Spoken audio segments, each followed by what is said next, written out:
कल हम भगवत गीता का टॉपिक देख रहे थे। मुरली के महावाक्यों के अनुसार जो 32 गुण हैं शिव के, वो साकार के हैं। तो उनमें से पहला सब टॉपिक लिया था मनुष्य सृष्टि रूपी वृक्ष के बीज रूप है।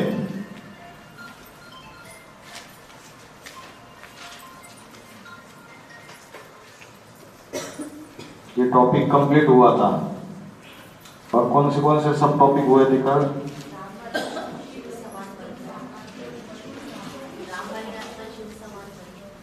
सारी मनुष्य सृष्टि का बीज है। ये 32 गुणों में बोल रहा हूं मैं। 11/13 तत्र एकस्तम जगत कृष्णम प्रविभक्तम अनेक था। ठीक है। नेक्स्ट है अजन्मा अगरबा। आज हमने सवेरे के क्लास में, दोपहर के क्लास में वो अगरबा बन जाता है, उसके ऊपर मुरली पॉइंट देखे थे। VCD number 3308। अभी हम उसके जो मुरली के श्लोक है वो देखते हैं। यहां अजन्मा अगरबा।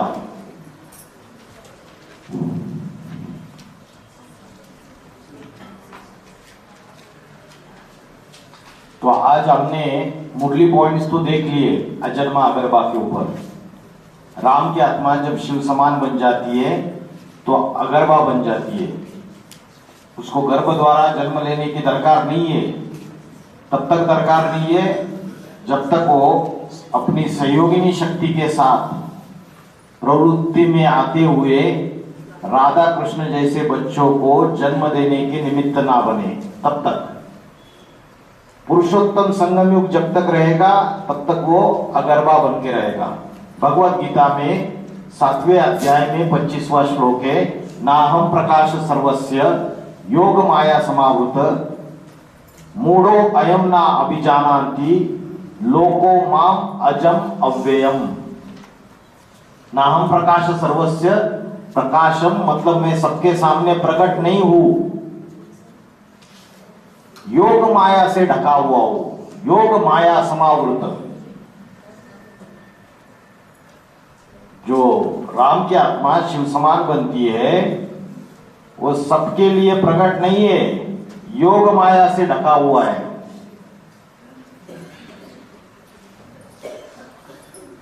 मूढ़ो अयम ना अभिजानाति, जो मूर्ख है ये संसार सारा, वो मुझ अजन्मा को, अजन्मा माना दिव्य जन्म, मेरा दिव्य जन्म है, मैं परकाया प्रवेश करता हूं, मैं गर्भ द्वारा जन्म नहीं लेता हूं। जैसे सारी मनुष्य सृष्टि गर्भ द्वारा जन्म लेती है। जो मूर्ख हम लोग हैं, मूढ़ो अयम ना अभिजानाति, मतलब मुझे जान नहीं पाते हैं। क्या नहीं जान पाते? मुझ अजम, अजम माना अजन्मा, और अव्ययम माना अविनाशी, जिसकी शक्ति पूरे 4 युगों में व्यय नहीं होती है, अव्ययम।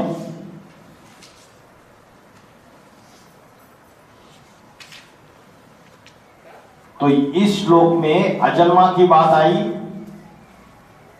कि मूर्ख बना संसार मुझ अजन्मा को, अगरबा को, मैं जो अविनाशी हूं मुझे जान नहीं पाता है। नाहम प्रकाश सर्वस्य योग माया समावृत मूढ़ो अयम ना अभिजानाति लोको माम अजम अव्ययम। अजम, इधर अज जो शब्द है, अजम माना अजन्मा। जहां जहां भगवत गीता में अज शब्द आया है माना अजन्मा, अगरबा। तो मैं योग माया से ढका हुआ हूं, मतलब बुद्धि के ऊपर ताला लगा हुआ है विकारों का, काम क्रोध लोभ मोह अहंकार का। इसलिए वो जो शिव समान बनने वाला जो राम की आत्मा है, शिव बाबा है, वो सबके सामने प्रकट नहीं है।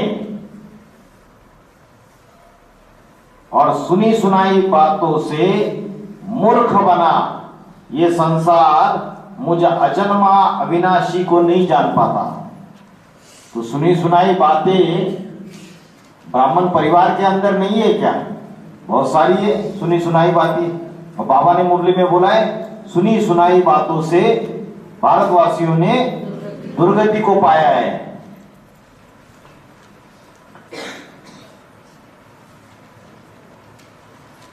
सबको समझ में आया ये श्लोक? ना हम प्रकाश सर्वस्य योग माया समावृत। प्रकाशम माना प्रकट नहीं हो। मूढ़ो अयम ना अभिजानाति लोको माम अव्ययम अजम अव्ययम। फिर भगवत गीता का 10वें अध्याय का 3रा श्लोक, इसमें भी देखिए आप अजम शब्द आया है। यो माम अजम अनादिम च वेत्ति लोक महेश्वरम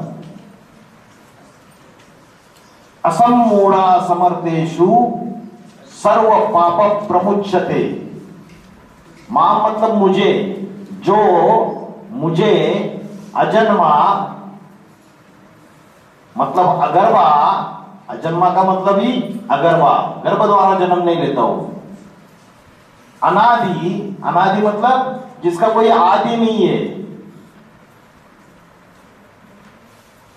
बिगिनिंग उसकी पता ही नहीं किसको कब बिगिनिंग हुई। क्योंकि सारी सृष्टि का जब विनाश होता है तब वो एक ही बचता है। इस सृष्टि रूपी रंगमंच पे ऑलराउंडर पार्टधारी है, अनादि है। यो माम अजम अनादिम च वेत्ति लोक महेश्वरम। व्यक्ति माना जानता है, जो मुझे अनादि अजन्मा लोकों का महेश्वर के रूप में, महान शासक के रूप में, सुख धाम, दुख धाम और शांति धाम, इन तीनों लोकों के महान शासक के रूप में जानता है। असम्मूढ़ा समर्थेषु सर्व पापे प्रमुच्यते। उनके सब पापों से वो भली भांति मुक्त हो जाते। असम्मूढ़ा माना संपूर्ण मोह रहित हुआ, उसका मोह खत्म हो जाएगा, सब पापों से भली भांति मुक्त हो जाता है। तो जो मुझे अजन्मा अगरबा अनादि और तीनों लोग सुखधाम दुखधाम शांतिधाम, दुखधाम जो है उसका भी नायक है वो हीरो। सुखधाम स्वर्ग की दुनिया आती है, उसका भी हीरो बनता है, नायक बनता है। और जो शांतिधाम है, परमधामी अवस्था जब इस सृष्टि पर होगी, माउंट आबू में ऐसा स्थान बनेगा, बाबा ने बोला है तुम बच्चे परमधाम इस सृष्टि पर उतार लावेंगे। और उस शांतिधाम का भी मुखिया वही होगा, त्रिलोकीनाथ, महान ईश्वर। हाँ, ये आबू रोड है, ऊपर माउंट आबू है। लेकिन बाबा ने बोला है जो माउंट आबू का जो पत्थर है, पहाड़ का ग्रेनाइट पत्थर से बना हुआ है, उसकी जो जड़ें वो नीचे की तरफ फैली हुई है। तो वहां से 6-7 किलोमीटर दूर तक पहाड़ का जो बॉटम है, तल्ला, इसको बोलते तलाटी, है ना। तो जो बॉटम है वहां से 5-6-7 किलोमीटर तक उसकी जड़ें फैली हुई है। तो वहां ले सकते हैं मकान। तो मधुबनी इसलिए नजदीक बनाया, पहाड़ के तल्ले के। तो ज्यादा दूर लेने के लिए मना कर दिया। पहाड़ पर हमको बैठना यही उधर पानी नहीं है। अभी यहाँ थोड़ा सा पानी का टेस्ट चेंज हो गया तो देवाभिमान आ रहा है। वहां तो पानी ही नहीं है ऊपर। वहां जब ज्यादा तपस्या हो जाए तब चले जाना, वहां कुछ नहीं मिलेगा। पीठ पहाड़ को कुर्सी बनाना पड़ेगा। वहां ये कुर्सी नहीं मिलेगी। ये तो टेम्पररी अरेंजमेंट है। बाबा ने बोला आबू रोड से माउंट आबू क्यों लगेगी, है ना? क्यों लगेगी? नहीं, क्यों लगेगी? क्यों क्यों क्यों लगेगी? क्यों मन है कतार लगेगी, लाइन क्यों लगेगी? क्योंकि पुरुषार्थ भी लाइन नंबरवार किया, इसलिए लाइन लगेगी। जिसने कम पुरुषार्थ किया वो लाइन में पीछे होगा या आगे होगा? पीछे होगा। जिसने ज्यादा पुरुषार्थ किया उसको तो लाइन में लगने की भी जरूरत नहीं है। इसलिए अष्टदेवों के लिए बोला उनको शांतिधाम जाने की दरकार नहीं है, वो डायरेक्टली सुखधाम में ऐड हो जाते हैं। क्यों? क्योंकि पुरुषार्थी जीवन में ही वो ऐसे धक्के खाते हैं धर्म के, ऐसी ईश्वरीय सेवा करते, ऐसी तपस्या करते कि उनकी तपस्या पूरी हो जाती है। इसलिए शांतिधाम में जाके तपस्या करने की दरकार नहीं है, डायरेक्टली सुखधाम में ऐड हो जाते हैं। तो क्यों क्यों लगेगी? क्योंकि जब पुरुषार्थ करने का समय था तब मस्ती मारी। बोला संगम युग मौजों का युग, ब्रह्म कुमारियां भी बोलती है संगम युग मौजों का युग, खूब डांस करो। तो श्लोक क्या था? यो माम अजम अनादिंच वेत्ति लोक महेश्वरम असमोढ़वा समर्थेषु सर्व पापे प्रमुच्यते। सब पापों से भली भांति मुक्त हो जाता है जो मुझ शिव बाबा को अजन्मा, अगरवा, अनादि और त्रिलोकी का महान शासक के रूप में जानता है। भाई जी, शांतिधाम का जो ईश्वर है वो तो शिव होगा ना, सुखधाम का नारायण है। शांतिधाम का शिव कौन? शिव राम की आत्मा जो शिव समान बन जाती है, वो ऊपर का शांतिधाम नहीं। इसी दुनिया में जो शांतिधाम बनता है प्रैक्टिकली, फिजिकली, जंगल में मोर नाचा किसने देखा? ऊपर क्या है? इसी दुनिया में शांतिधाम जैसी परम शांति फैल जाएगी, ऐसे शांति के वाइब्रेशन फैल जाएंगे। दुखधाम किसको बोलेंगे? अहमदाबाद को है? शांतिधाम माउंट आबू होगा तो दुखधाम कहाँ होगा? दुखधाम, ये सारी दुनिया दुखधाम ही है अभी। ये दुनिया दुखधाम है अभी, फिर शांतिधाम बनेगा और उसके बाद सुखधाम। शांतिधाम और सुखधाम के गेट एक साथ खुलेंगे। शांतिधाम में तपस्या पूरी हो जाएगी, फिर सुखधाम में जाके पहुंच जाएंगे। 108 जो अहमदाबाद सेंटर से संचालन करेंगे तो उसको स्थान क्या बोलेंगे? उसको क्या मिले? 108 आत्माएं का है, अहमदाबाद बीज रूप सेंटर से संचालन करेंगे पूरे दुनिया का, तो वो कब की बात है? 28 के बाद? 28 के बाद की बात है। अहमदाबाद सभी सेंटर्स का बीज रूप बोला है। अहमदाबाद से जैसे वहां 108 स्वामीनारायण की यादगार है, स्वामीनारायण मंदिर की, तो जो बीज रूप आत्मा है 108, वह अहमदाबाद से सारी दुनिया का संचालन करेंगे। पहले 8 आत्माएं भी उधर ही होंगी अहमदाबाद में, या वो सुखधाम में ऐड हो चुकी होंगी? सुखधाम में ऐड होगी तो क्या बैठी रहेगी? क्या अंत तक सेवा करेगी।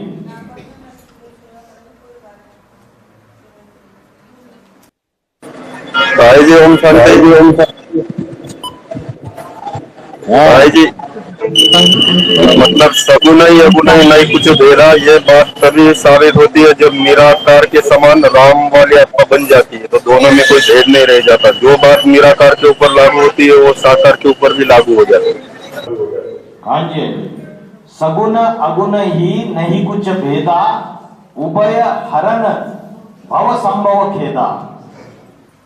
सगुण माना साकार और अगुण माना निराकार, जिसको कोई गुण नहीं है, निर्गुण है। दोनों में कोई भेद नहीं है। साकार सो निराकार, निराकार सो साकार।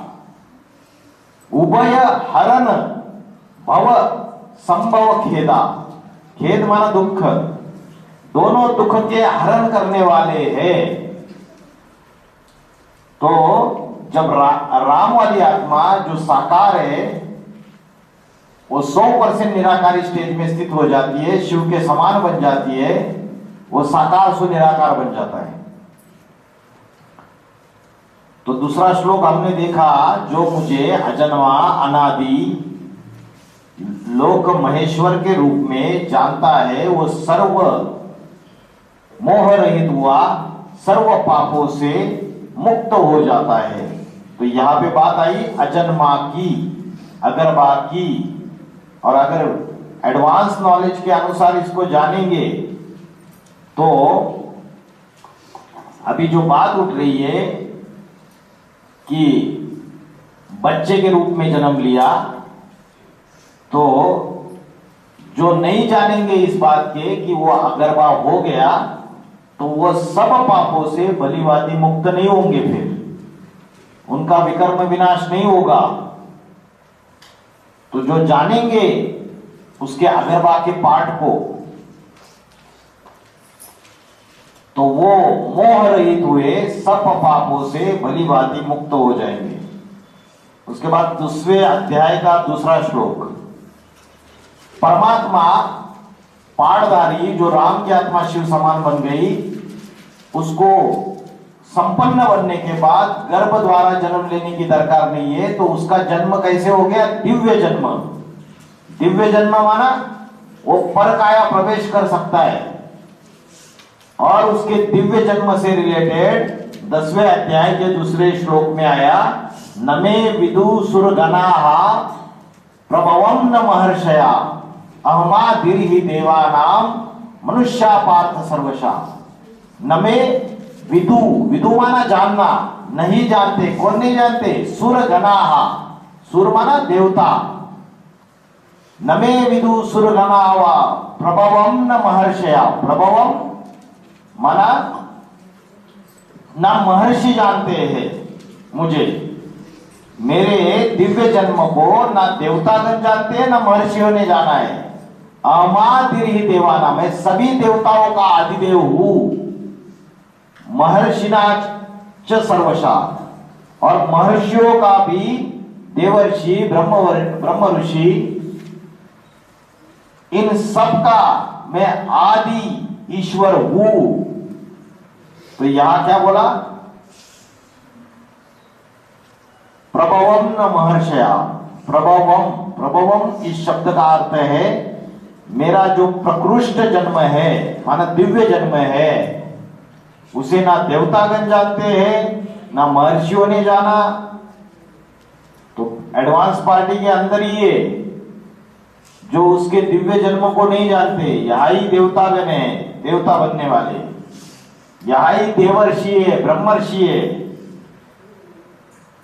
तो वो नहीं जानते हैं मेरा दिव्य जन्म है। 11वें अध्याय का 54वां श्लोक है, कौन सा? प्रवेष्टुम ज्ञातुम द्रष्टुम च तत्वेन प्रवेष्टुम च परंतप। ज्ञातुम मैं जानने योग्य हूं, द्रष्टुम मैं देखने योग्य हूं साक्षात, तत्वेन तत्व सहित, प्रवेष्टुम च परंतप मैं परकाया प्रवेश कर सकता हूं, मेरा दिव्य जन्म है। तो मेरे दिव्य जन्म को न देवतागण जानते हैं न महर्षिगण जानते हैं, क्योंकि देवताओं और महर्षियों का सब प्रकार से आदि ईश्वर मैं ही हूं।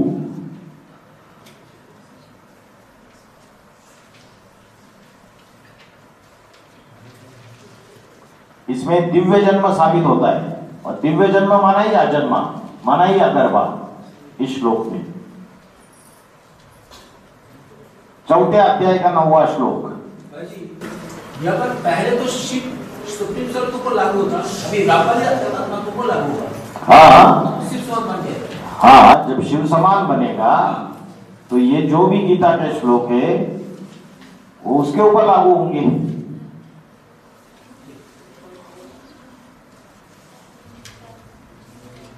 चौथे अध्याय का 9वां श्लोक, जन्म कर्म चमे दिव्यम एवं यो वेत्ति तत्वता त्यक्त्वा देहम पुनर्जन्म नैति मामोएति सोर्जुन।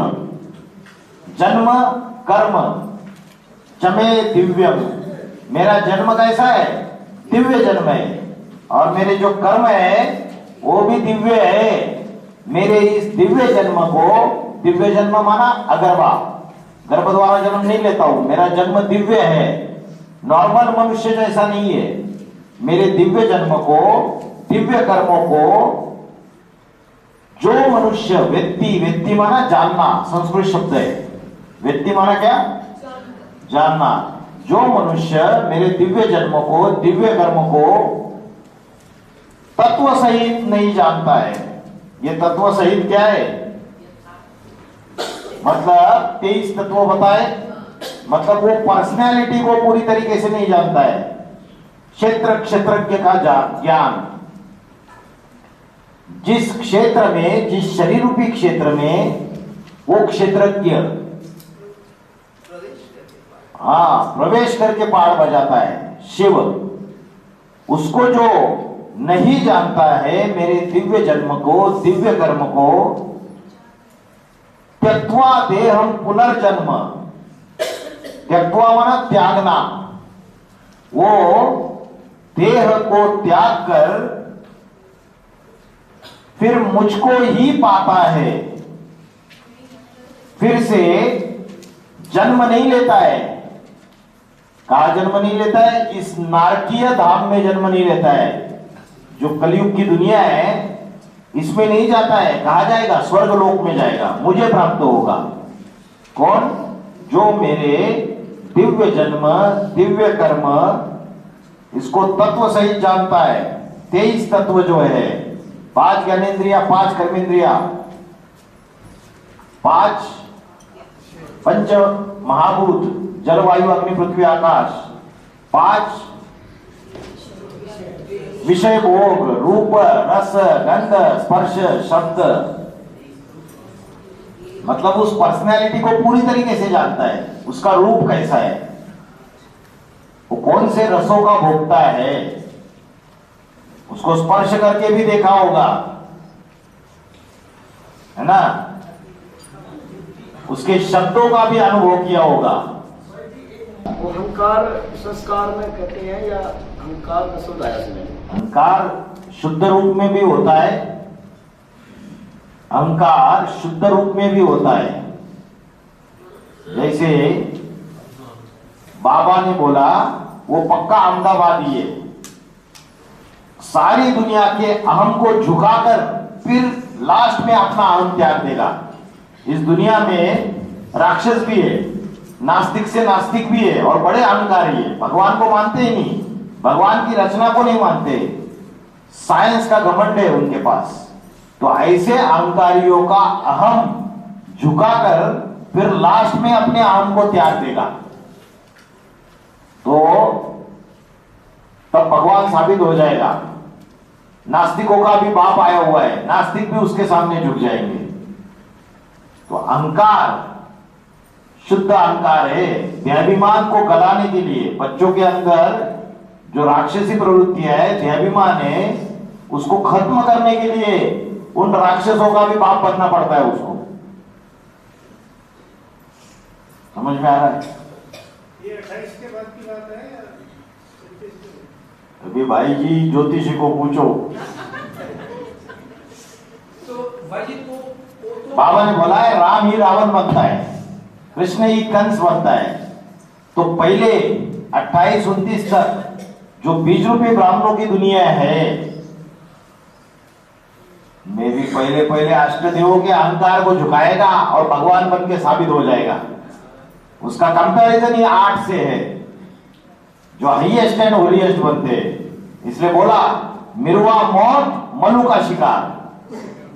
फिर औरों के अहंकार को झुकाएगा, बाहर की दुनिया में जो बड़े बड़े नास्तिक बैठे हुए हैं, उसके पहले एडवांस पार्टी के अंदर भी नास्तिक बैठे हुए हैं। उन बाहर की दुनिया वालों के आधारमूर्तों के भी बीच यहां बैठे हुए हैं। उन सबके अहम को झुकाएगा, सारे उसके सामने ना कर लेंगे। इसलिए बोला पक्का अहमदाबादी। नहीं, पहले यहां 20 रुपये ब्राह्मणों की दुनिया, उनके बीच जो बाहर की दुनिया वाले हैं, उनके बीच अगर झुक गए उसके सामने, तो वो तो झुकी जाएंगे। वो वंशावली है उनकी, सारी फॉलोवर्स है। वही तो पूरा समय 23 तत्वों को जान जाएंगे नंबर पर, बीज रूप दुनिया जो सब नंबर पर जान जाएंगे ना, नंबरवार जानेंगे। जो जितना नजदीक आएगा वो उसको पूरी तरीके से जान पाएगा, जो जितना दूर रहेगा वो पूर्ण तरीके से जान नहीं पाएगा। मैं जो हूं, जैसा हूं, जिस रूप में, जिस तरीके से पाठ बजा रहा हूं, उसे कोई विरला ही पहचानता है। सारे वो पूरे तरीके से नहीं पहचान पाते। मेरे साथ रहने वाले बच्चे भी मुझे पूरी तरीके से नहीं पहचान पाते। तो जन्म कर्म चमे दिव्यम एवं यो व्यक्ति तत्वता तत्वा देहम पुनर्जन्म नैति मामेति सोर्जुन। मेरा जन्म दिव्य जन्म है, मेरे कर्म दिव्य कर्म है। जो मुझे 23 तत्वों सहित संपूर्ण तरीके से जानता है, वह देह को त्याग कर मुझको ही पाता है। देह को त्याग कर मतलब देहाभिमान को त्याग कर मुझे ही प्राप्त होता है, और फिर से इस नारकीय दुनिया में, दुखधाम में जन्म नहीं लेता है, स्वर्गीय लोक को प्राप्त हो जाता है, संगम युगी स्वर्ग में आ जाता है। तो इसमें, इस श्लोक में दिव्य जन्म की बात आई, और दिव्य जन्म माना ही अगर्भा, गर्भ द्वारा जन्म नहीं है। 10वें अध्याय का 12वां श्लोक। परम ब्रह्म परम धामम पवित्रम परमम भवान पुरुषम शाश्वतम दिव्यम आदिदेवम अजम विभुम। आप परब्रह्म है शिव बाबा, आप परब्रह्म है। ब्रह्मा के 4 मुख है, पंचमुखी है, उसमें एक परब्रह्म है जो उद्रमुख है, वो परब्रह्म है। बाकी एक लेफ्ट साइड में, एक राइट साइड में, एक आगे एक पीछे, जो उद्रमुख है वो परम ब्रह्म है। परम ब्रह्म परम धाम, आप परम धाम हो, परम आश्रय हो। धाम माना घर, रहने का स्थान। पवित्रम परमम भवान, आप परम पवित्र हो। पुरुषम शाश्वतम दिव्यम, फिर से इधर दिव्य शब्द आया। आदि देवम अजम विभुम, अजम शब्द आया। अजम माना अजन्मा, अगर्भा। तो आप आदिदेव भी हो, अजन्मा हो माना अगर्भा हो। विभुम, विभुम का अर्थ क्या है? विभुम माना विशेष रूपों में व्यक्त होते। कैसे व्यक्त होते? विशेष रूपों में, मतलब उसका एक रूप नहीं है, 11 रुद्रों में प्रवेश करके अनेक अनेक पर्सनालिटी के रूप में प्रत्यक्ष होता है। उसकी अनेक विभूतियां हैं, उन विभूतियों के द्वारा वो प्रत्यक्ष होता है।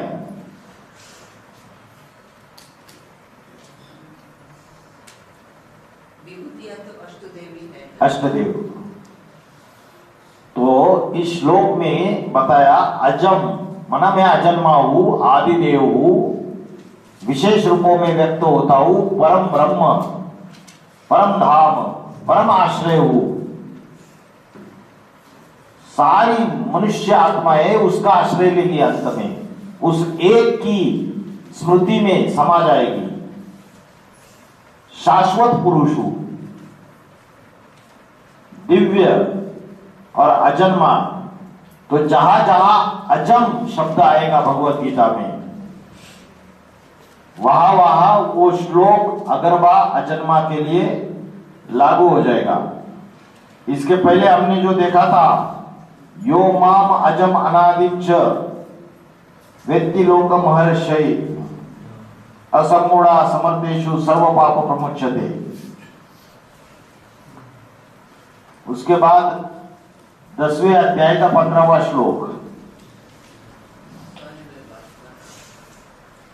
स्वयमेव आत्मना आत्मानं वेत्थ त्वं पुरुषोत्तम भूत भावन भूतेषु देव देव जगतपते।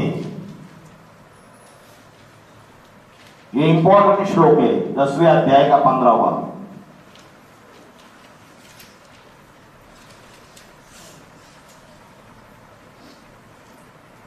आत्मना मना अपने द्वारा, आत्मानम मना अपने आत्मा के स्वरूप को। दो शब्द है, एक है आत्मना और एक है आत्मानम। अपने द्वारा अपने आत्मा के स्वरूप को जानते हो। हे भूतेश्वर, आप स्वयं ही अजन्मा अगर्वा होने के कारण अपने मुकर्रर अर्जुन सो आदम रथ द्वारा अपने आत्मा के स्वरूप को जानते हो। तो जो राम वाली आत्मा है वो स्वयं जब अजन्मा अगर्वा बन जाती है, शिव समान बन जाती है, तो अपने आत्मा के संपूर्ण स्वरूप को जान लेती है। स्वयमेव आत्मना आत्मानम वेत्थ, वेत्थ माना जानना, त्वं पुरुषोत्तमा भूत भावन भूतेषु देव देव जगतपते, जगत का पति है। भूत भावन भूतेषु, भूत भावन मतलब भूत माना प्राणी और भावन माना उत्पत्ति करने वाला, सभी प्राणियों का उत्पत्ति करता, उनको जन्म देने वाला, जन्मदाता। भूत भावन भूतेषु देव देव जगतपते।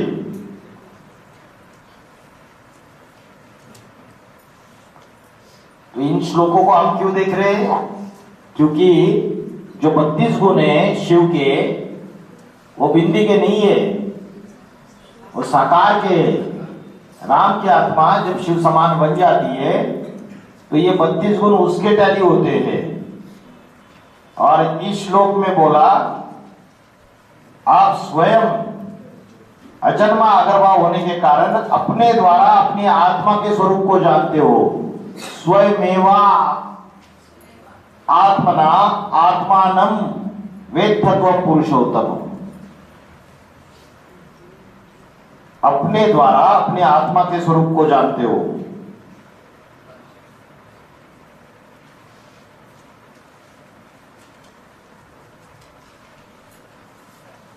तो ये अजन्मा के हमने बहुत सारे श्लोक देखे। दिव्य जन्म न मे विदु सुरगणा प्रभवं न महर्षया अमातिरी देवानाम मनुष्य पार्थ सर्वशा। मेरे दिव्य जन्म को न देवतागण जानते न महर्षिगण जानते।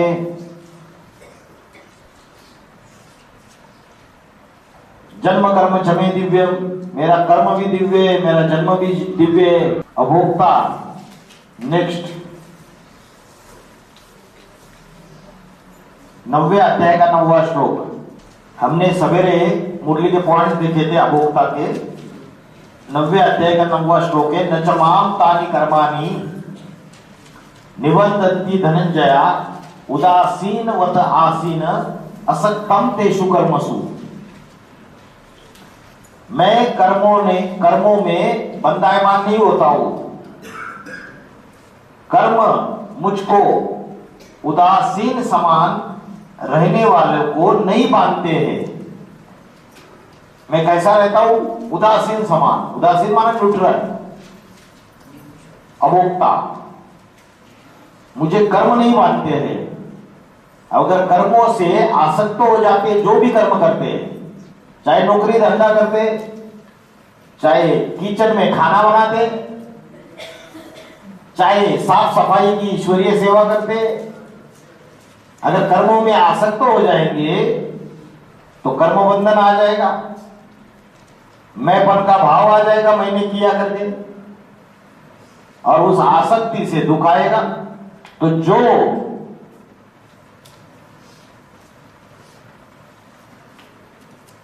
भगवान ने बोला कि वे कर्म मुझको नहीं बांधते, उदासीन समान रहने वाले को मैं उदासीन रहता हूं, कर्मों में आसक्त नहीं होता हूं, अभोक्ता बनकर रहता हूं, क्योंकि मैं उन कर्मों में अनासक्त हूं। असक्तम तेषु कर्मसा, असक्तम तेषु कर्मसु। जो कर्मों में डिटैच होकर कर्म करता है कोई भी, समझो कोई वकील है और कोई केस लड़ रहा है, उसमें अटैच हो गया और जज ने बहुत मेहनत की और जज ने निगेटिव फैसला सुना दिया, केस को रिजेक्ट कर दिया, तो रोता रहेगा घर में। अगर कर्मों में अटैचमेंट होगी तो रोएगा, कर्म बंधन बन जाएगा उसका। और मेहनत की, उसके बावजूद उस कर्म का जो फल मिलना चाहिए था वो नहीं मिला, और तुरंत 1 सेकंड में डिटैच हो गया, फुल स्टॉप लगा दिया और नए सिरे से कर्म करना चालू कर दिया। जिस जज ने केस को रिजेक्ट किया उसकी अपील कर दो ऊपर के कोर्ट में, वहां फिर से एकदम निष्काम भाव से अनासक्त होके फिर से मेहनत करो, फिर से कर्म करो, क्योंकि भगवद गीता में बोला है कर्मण्येवाधिकारस्ते मा फलेषु कदाचिन। तेरा कर्म के ऊपर अधिकार है, लेकिन कर्म के फल के ऊपर तेरा अधिकार नहीं है। क्योंकि रीजन क्या है? पूर्व जन्मों में जो हमारे अच्छे बुरे कर्म थे, हमें पता नहीं था हमने बुरे कर्म कौन से किए, तो हमारे अच्छे कर्मों का स्टॉक, बुरे कर्मों का स्टॉक जो संचित है, जो पूर्व जन्मों से चलता है, तो किस समय हमें किए हुए कर्म का पॉजिटिव फल मिलेगा, किस समय नहीं मिलेगा, इसका हमें ज्ञान नहीं है। इससे हमारा काम है कर्म करना।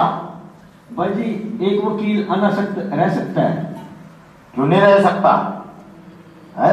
दुनिया पतित बन गई, नीचे गिर गई, और भगवान एक ड्रामा में सुनिश्चित है, उस ड्रामा के लिए वो वकील तो एग्जाम्पल दिया, एक कर्म बताया।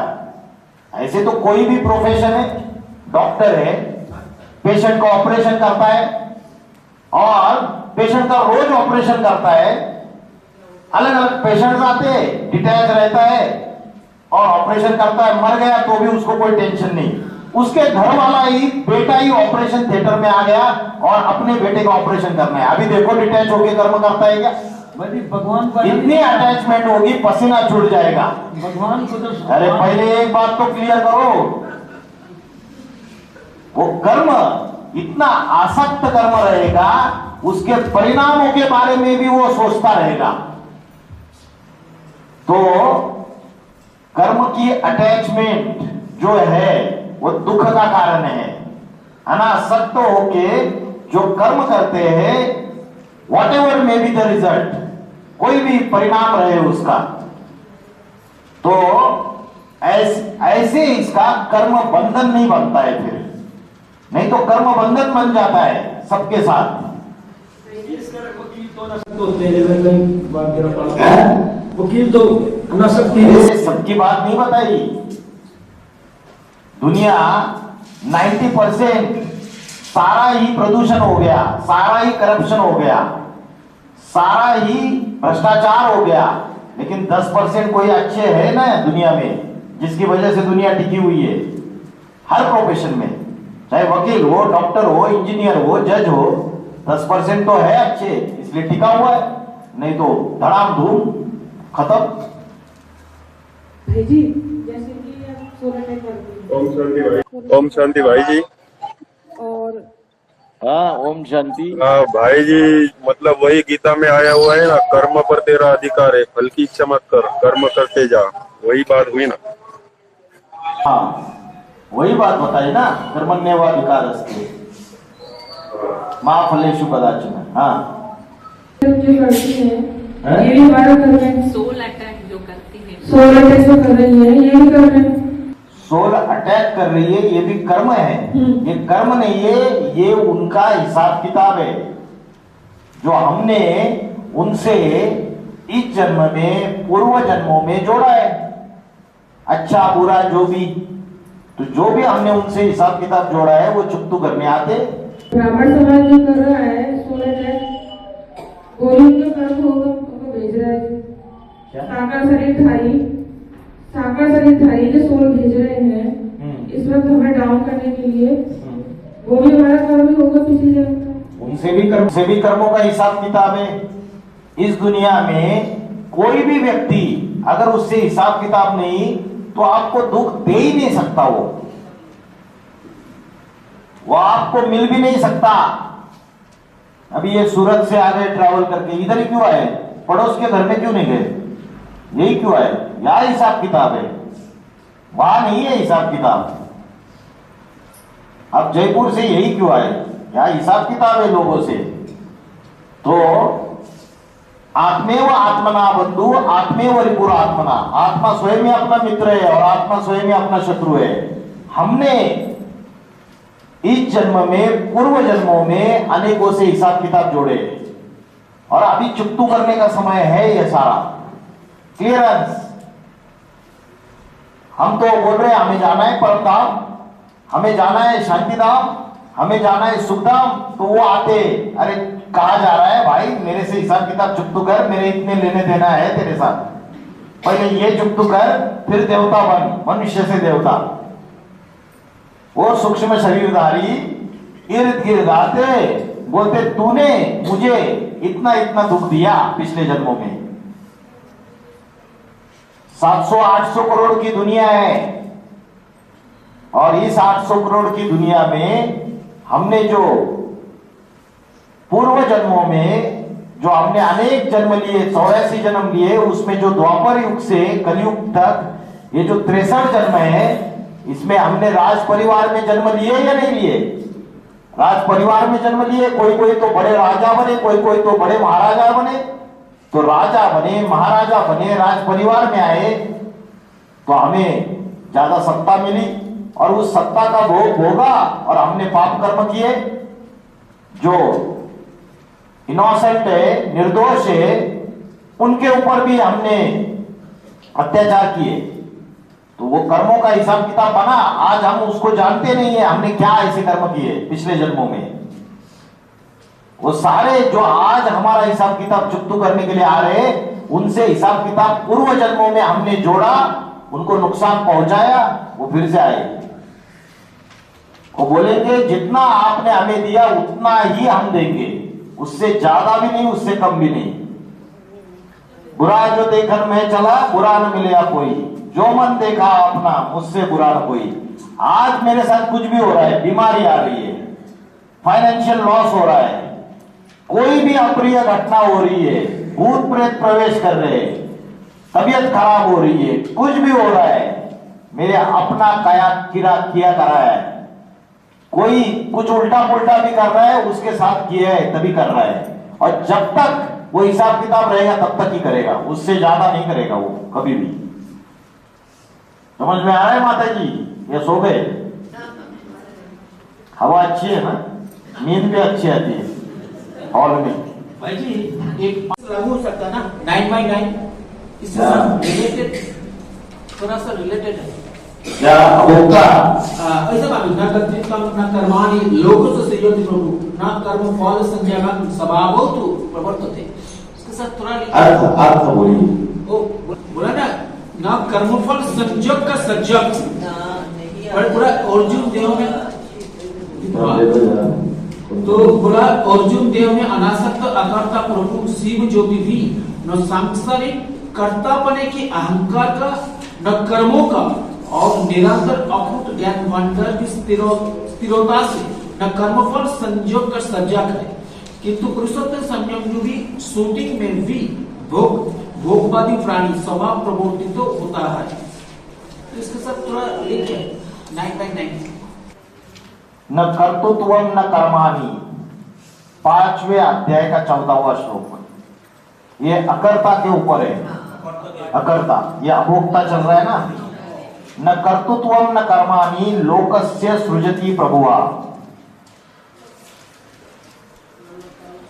देह में अनासक्त अकर्ता, न सांसारिक कर्तापन का न कर्मों का न कर्म फल संयोग का सर्जक है।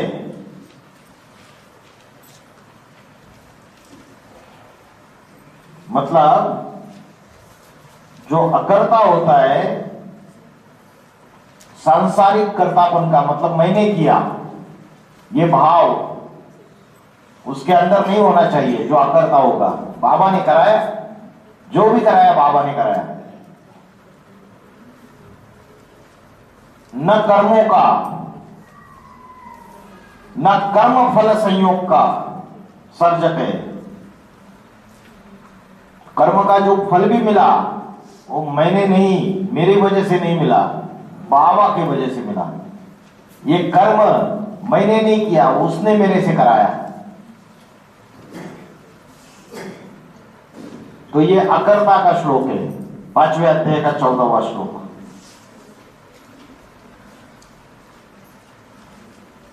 तो अभोक्ता के श्लोक में वे कर्म मुझ आत्मिक स्थिति में स्थित अकर्ता को उदासीन समान अभोक्ता रहने वाले को नहीं बांधते, क्योंकि मैं उन कर्मों में निराकारी होने से, विधेयी होने से सदा अनासक्त हूं। उसके बाद नेक्स्ट है अकर्ता।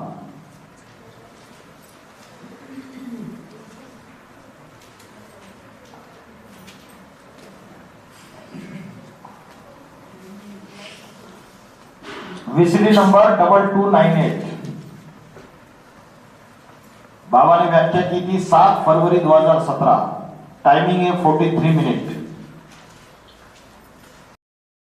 अकर्ता, अभोक्ता देखा हमने, अजन्मा देखा, अजन्मा अगरबा सारी मनुष्य सृष्टि का बीज है वो देखा।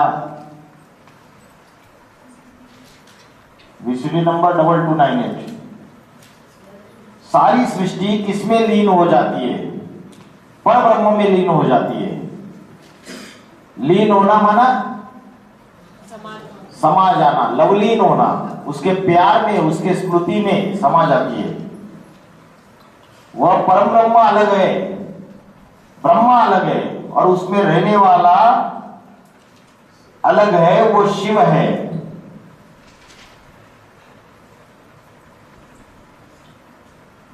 शिव या तो ब्रह्म में रहता है या ब्रह्मा में रहता है। तो उस ब्रह्म में सदाकाल रहने वाले में कोई लीन नहीं हो सकता, क्योंकि वह तो अकर्ता, अयोनि, अजन्मा है।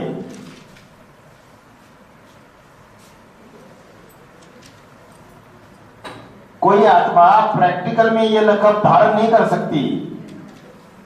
कोई आत्मा अकर्ता नहीं बनती, अजन्मा नहीं बन सकती, असोचता नहीं बन सकती। वो तो एक ही परब्रह्म है, मनुष्य सृष्टि का बीज, जो अकर्ता बन जाता है। निराकारी स्टेज धारण करके, शिव बाप समान स्टेज धारण करके निराकारी, निर्विकारी और निरंकारी बन जाता है। वह इस मनुष्य सृष्टि में अव्वल नंबर है।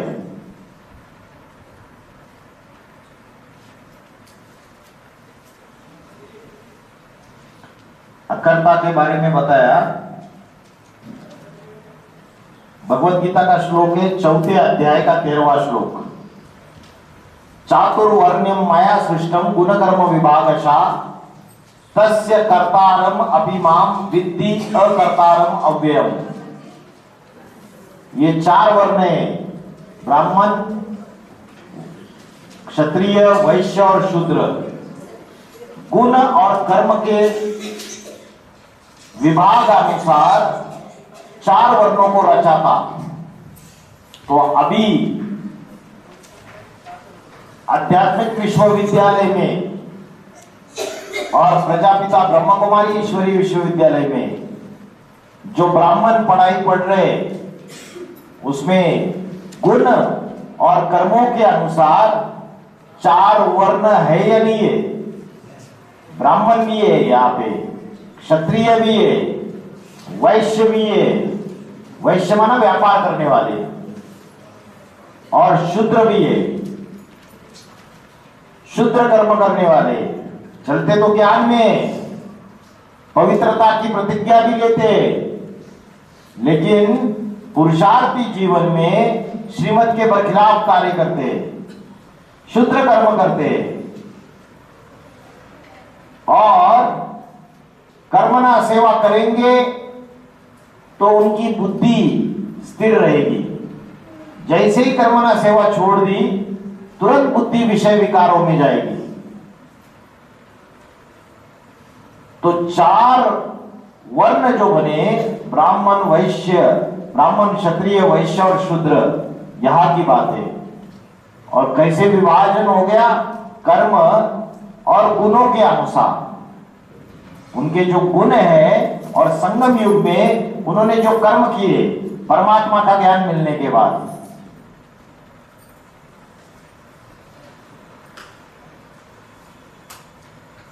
चातुर्वर्ण्यम माया सृष्टम गुणधर्म विभागशा तस्य कर्तारम अपिमा विद्धि अकर्तारम अव्ययम। उसका कर्ता होने पर भी अकर्ता, अभोक्ता, अनासक्त मुझ अमोघ वीर्य को समझ लेते हैं। मैंने ही ये गुण कर्मों के अनुसार विभाजन किया था, मैं करता हूं एक्चुअल में, लेकिन कर्ता होने पर भी जो सत्वगुण 4 वर्णों के हिसाब से ब्राह्मण क्षत्रिय वैश्य शूद्र, इसका आधार क्या है? ये रूटीन के मुताबिक आते हैं या कर्मों का इसमें चक्कर होता है? कर्मों का है। भगवान बाप ने आने के बाद जो श्रीमत बताई, जो डायरेक्शन दी है मुरली में, उसके अनुसार जो कर्म करते हैं उसमें सात्विक कर्म भी है, राजसी कर्म भी है, तामसी कर्म भी है। भगवान ने तो सात्विक कर्म करने के लिए सिखाए। भाई जी, जैसे सौर मंडल है, आत्माओं का भी मंडल है, अष्टदेव भी है, नवरत्न भी है, और राम वाली आत्मा भी है, और बोधी भी, जैन जो भी जैसे कैसे भी है, करते हैं, राइटिस्ट हैं, जो भी, तो जो वो निश्चित है, वो सत्य निश्चित है, तो सतोतम और जो वो आत्मा के साथ से ही मतलब मम वर्तमान वर्तन्ते मनुष्य पार्थ सर्वशा।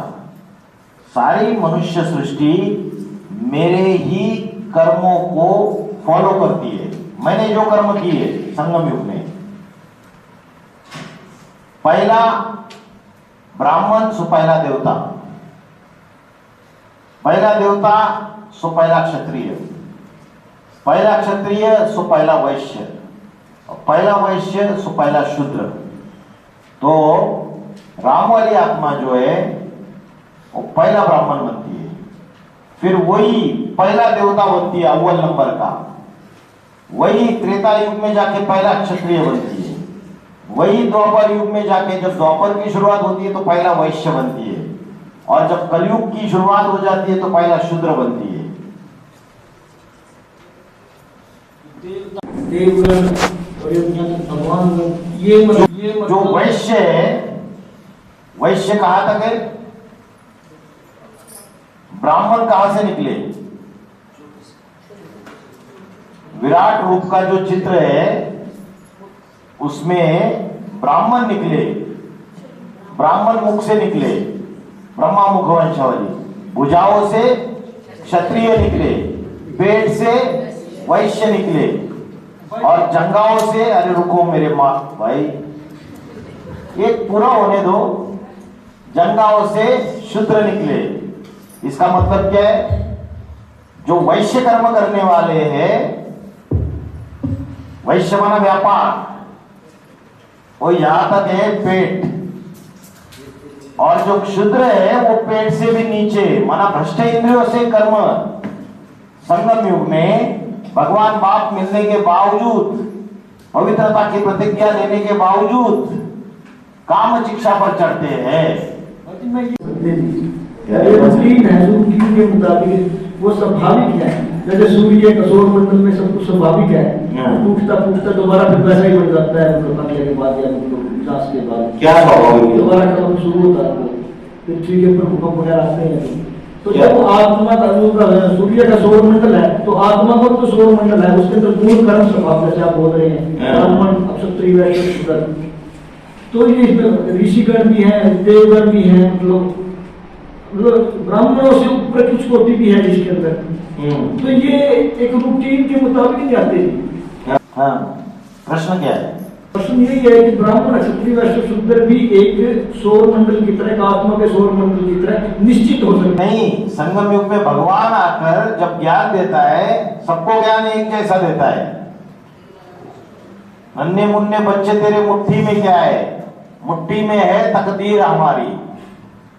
तो सबके पास तकदीर होती है, ज्ञान होने के बावजूद कोई पाप कर्म करते हैं। इस ब्राह्मणों की दुनिया में सब कुछ ज्ञान होता है, लेकिन छुप छुप कर पाप कर्म करते। तो शूद्र का शूटिंग करते, तमो प्रधानता का। कोई जो राजा होते हैं, राजसी माना विस्तार करना, राज्य को बढ़ाना है और सेंटर्स खोलने, अनेक इच्छाएं, अनेक अपेक्षाएं, वो राजसी प्रवृत्ति है जो दुख शोक को जन्म देते हैं। दुख शोकमय प्रदा, इनको जन्म देने वाले राजसी प्रवृत्ति, पैशन, किसी भी चीज को अचीव करना है, ये करना है, वो करना है। तो ये जो राजसी प्रवृत्ति है, राजसी कर्म है, वो यहां किए हमने। भगवान ने जो कर्म करना सिखाया, सात्विक कर्म करना सिखाया। किम कर्म किम अकर्म इति कवयापि अत्र मोहिता।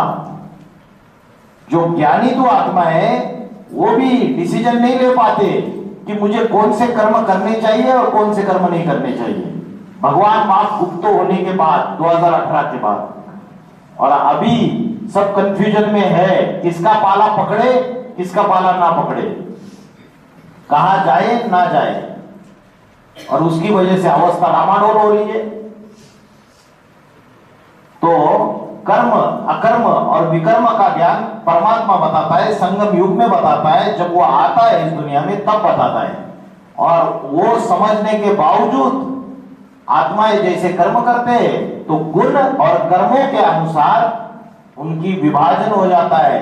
कौन ब्राह्मण है, कौन क्षत्रिय का कर्म किया, किसने वैश्य का, किसने शूद्र का, उसके अनुसार ब्रॉड ड्रामा जब होगा, तो ब्रॉड ड्रामा में उनके वैसे ही जन्म होंगे और उनको वैसे ही पद मिलेंगे, वैसे ही उनका रोल होगा बाहर की दुनिया में, ब्रॉड ड्रामा में। उस हम अभी काम करेंगे, संस्कार यहां धारण किए जाते हैं 100 साल के शूटिंग पीरियड में। यहां पतित संस्कारों को बदलकर पावन संस्कारों में परिवर्तित किया जाता है। ये जो जर्नी है ज्ञान मिलने के बाद, इसमें कभी ब्राह्मण का कर्म किया, कभी वैश्य का कर्म किया, कभी शूद्र का कर्म किया, तो उसका शूट होता है, आत्मा में रिकॉर्ड बढ़ जाती है और चारों युगों में वो खुलती जाती है। जैसे कैसेट में रिकॉर्ड होती है ना, वैसे आपके आत्मा में अनेक जन्मों की रिकॉर्ड है। हाँ, यही तो 84 जन्मों वाली जो आत्मा है, वो तो ब्राह्मण की है। ब्राह्मण से ऊपर की जो कैटेगरी देवता या ऋषि गण, तो वहां तक तो ठीक है जी। लेकिन जो उसके पीछे की आत्माएं है, वो कैसे ब्राह्मण बन सकती है? गुरु कर्म स्वभाव उनके बन ही नहीं सकते, और वो निश्चित उनसे पीछे के द्वापर युग से जो आती है, हाँ, तो द्वापर युग से आती है, तो द्वापर युग से जो आती है, उनका तो भगवान थोड़ी गुरु कर्म से विभाजन करता है। भगवान तो जो स्वर्ग का वर्षा लेने वाले हैं, सतयुग में आने वाले हैं, वो सन्मुख पढ़ाई पढ़ते हैं। ये कल्प से ना जोड़ के, इसको ऐसे जोड़ दें, कल्प से ना जोड़ दें, शुरू में, यानी सृष्टि के शुरू से, जब से तो ये शुरू हुई सृष्टि तब से ये कल्प की बजाय अगर इसको शुरुआत से करते हैं कि जैसे वो कर्म स्वभाव होते हैं, मैं तो वैसा ही बनता है। ऑगस्ट में कब पढ़ा? वेदों में ऐसा ही लिखा है जी। फाउंडेशन संदर्भ में पढ़ता है, ये बात आप क्यों समझ नहीं पाते हो। यहाँ फाउंडेशन पढ़ता है, सब कुछ जो कुछ भी होता है। यहाँ जब ज्ञान मिलता है तब फाउंडेशन पढ़ता है। 4 अध्याय का 20वां श्लोक, त्यक्त्वा कर्म फला संग नित्य तृप्तो निराश्रया कर्मणि अभिप्रवृत्तो अपि नैव किंचित करोति सम। ये बहुत अच्छा श्लोक है, 4 अध्याय का 20वां श्लोक। त्यक्त्वा माना त्याग देना, कर्म फला संग कर्म फल की आसक्ति को त्याग देना। ये कर्म करेंगे तो इसका ये फल मिलना चाहिए, उसकी आसक्ति।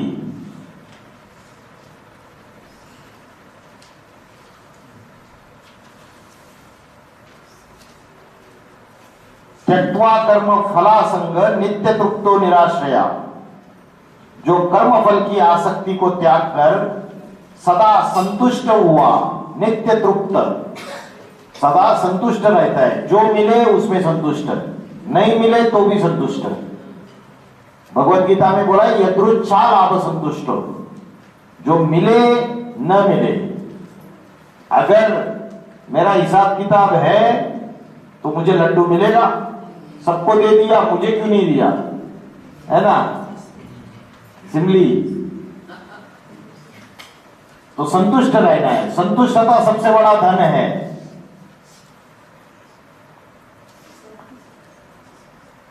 तो बोला त्यक्त्वा कर्म फला संग नित्य तृप्तो निराश्रया, आश्रयहीन। आश्रयहीन माना किसी देहधारी के आश्रित नहीं, एक परमात्मा का आश्रय लिया है। ये माता जाएगी माउंट आबू तो ही मैं जाऊंगी, तो मेरा टिकट बनाना। वो नहीं जाएगी तो मेरा टिकट नहीं बनाना। तो देहधारी का आश्रय लिया ना। तो इस श्लोक में बोला शिव बाबा के सिवाय किसी के भी आश्रयहीन कर्म फल की आसक्ति को त्याग कर सदा संतुष्ट हुआ वह सहज योगी सांसारिक कर्म में अच्छी तरह लगा रहने पर भी कुछ नहीं करता है। कर्मण्यो भी प्रवृत्ताः अपि नैव किंचित करोति स, मतलब सारे सांसारिक कर्म करते हुए वो कुछ भी नहीं करता, मना करता होके रहता है, क्योंकि कर्म फल की आसक्ति नहीं रहती है। और दूसरा किसी देहधारी के ऊपर आश्रित नहीं रहता है। एक शिव बाबा के सिवाय किसी देहधारी के ऊपर आश्रित नहीं है। और कर्म फल की आसक्ति को त्याग कर अगर सांसारिक कर्मों में भी लगा हुआ है, सांसारिक कर्म कौन से, जैसे किचन में खाना बना रहे, सांसारिक कर्म है। 63 जन्म खाना ही बनाए, रोटी ही पकाई, ये सांसारिक कर्म करते हुए कोई नौकरी धंधा कर रहा है, सांसारिक कर्म में अच्छी तरह लगा रहने पर भी कुछ भी नहीं करता है, मतलब कुछ किया ही नहीं, किया नहीं किया बराबर। कौन सी 2 कंडीशन, एक तो कर्मों में आसक्ति नहीं है कर्म फल में, और दूसरी है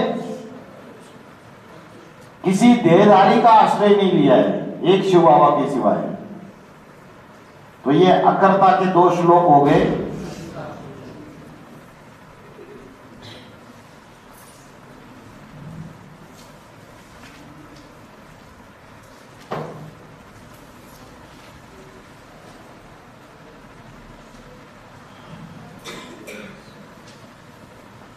नेक्स्ट है शिव के जो 32 गुण बताए, उसमें बताया ब्रह्मा विष्णु शंकर के भी रचयिता त्रिमूर्ति है, उनके भी रचयिता ब्रह्मा विष्णु और शंकर का भी। तो कौन बिंदु रचयिता है क्या? बिंदु कभी रचना रचता है? रचना साकार होगी तो रचयिता भी साकार होना चाहिए, है ना देवदत्त भाई? सुनाई नहीं दे रहा है भाई जी को?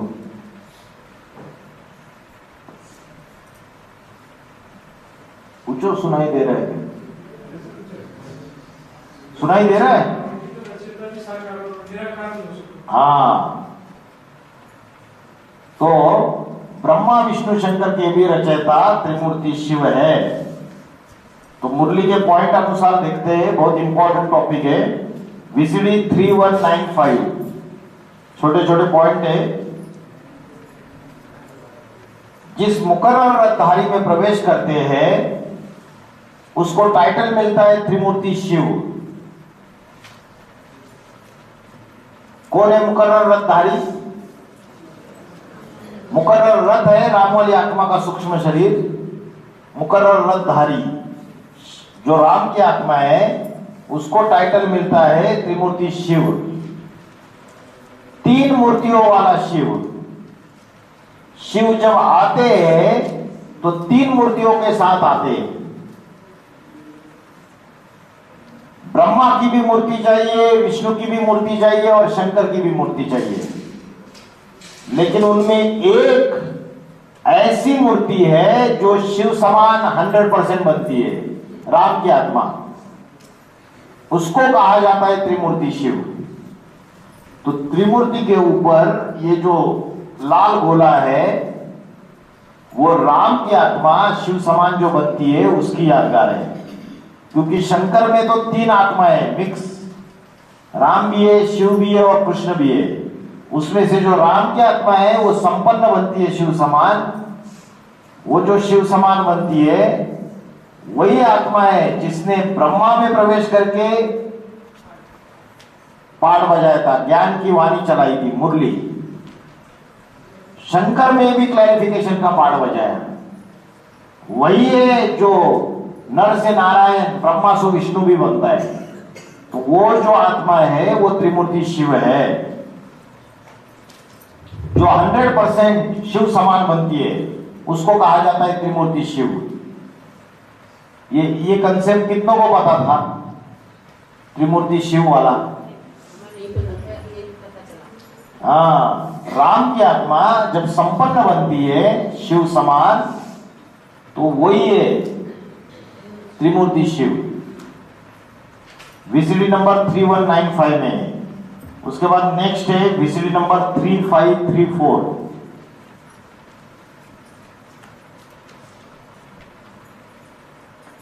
मन मना भव यानी मेरे को याद करते रहो।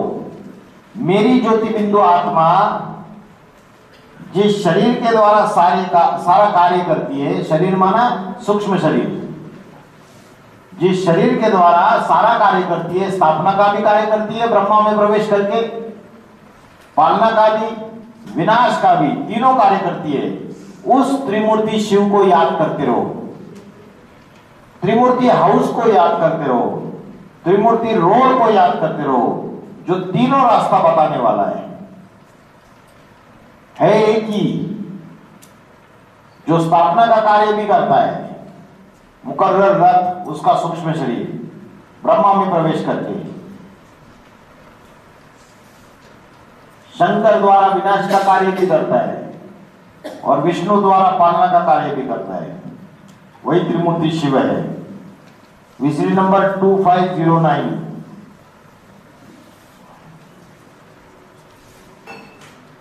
सुप्रीम सोल शिव जिस मुकर्रर रथ में प्रवेश करता है वो रथधारी आत्मा तीनों मूर्तियों के अव्वल नंबर काम करती है। सुप्रीम सोल जिस मुकर्रर रथ में प्रवेश करती है उस रथधारी आत्मा तीनों मूर्तियों के अव्वल नंबर के कार्य करती है। अव्वल नंबर ब्रह्मा माना परम ब्रह्म, उसका भी कार्य करती है। गुरु ब्रह्मा, गुरु विष्णु, गुरुदेव महेश्वर, शंकर का भी कार्य करती है और विष्णु का भी कार्य करती है। ये 3 मूर्तियां सबसे ऊंची पाठधारी कही जाती है, परंतु उनमें सबसे ऊंचा पाठ बजाने वाली कौन आत्मा काम करती है किसी को पता नहीं। कह देते त्रिमूर्ति शिव। जिस शिव की खुद की मूर्ति नहीं है उसको त्रिमूर्ति शिव कैसे कह सकते हैं? मतलब ज्योति बिंदु शिव की खुद की मूर्ति तो है नहीं, तो उसको त्रिमूर्ति शिव कैसे कह सकते हैं? तो जरूर राम की आत्मा जो शिव समान बन गई वही परब्रह्म का भी पाठ बजाती है, अव्वल नंबर का ब्रह्मा। वही विष्णु का भी पाठ बजाती है। और शंकर जो है, जो शिव के साथ मिला दिया जाता है, शिव शंकर एक हो जाता है, उसका भी पाठ बजाती है। इसलिए उसे बोला त्रिमूर्ति शिव। जिस शिव की खुद की मूर्ति नहीं है उसे त्रिमूर्ति शिव नहीं कह सकते। वो जिसमें मुकर्रर रूप से प्रवेश करता है उसके द्वारा त्रिमूर्ति का पाठ बजाता है। मुकर्रर रूप से किसमें प्रवेश करता है? सूक्ष्म शरीर में। वो उसका मुकर्रर रथ है, उसी को लेके ब्रह्मा में जाता है। क्या ऊपर से जा रहा है? क्या समझ में आ रहा है? अच्छा, आज एडमिशन ली और आज ही सारा समझ में आने लगा। वही इधर कथा 4 दिन से चल रही है। जो परम ब्रह्म महेश्वर और विष्णु, तो उसमें शिव का तो मिश्रण होगा ना। परम ब्रह्म को तो शिव साथ देते हैं और महेश्वर उसमें भी शिव साथ देते हैं। आदि आत्मा शिव समान बनने के बाद वो परम ब्रह्म का भी पाठ बजाती है, सबसे बड़ा ब्रह्मा। अभी स्थापना हुई क्या? नहीं हुई है एक्चुअल में। वो विष्णु का भी पाठ बजाती है और अंत में सब आत्माओं को परम धाम लेकर जाता है ना। झाड़ के चित्र के ऊपर शंकर को बिठा दिया ना, तो वो जो शिव समान बन जाता है वो लेके जाता है, तो तीनों का पाठ बजाता है वो। तो परम जब कहते हैं ना, परम शब्द तो माने दोनों परम ब्रह्म। परम ब्रह्म माना, परम माना श्रेष्ठ, ऊंचा सबसे।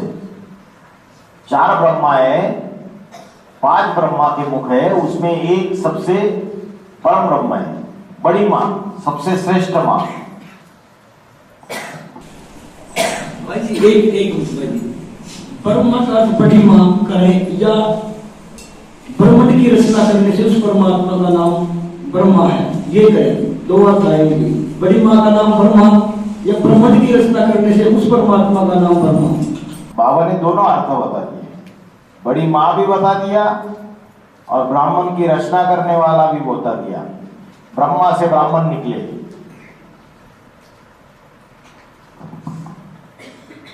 Next point, BCD number 3195।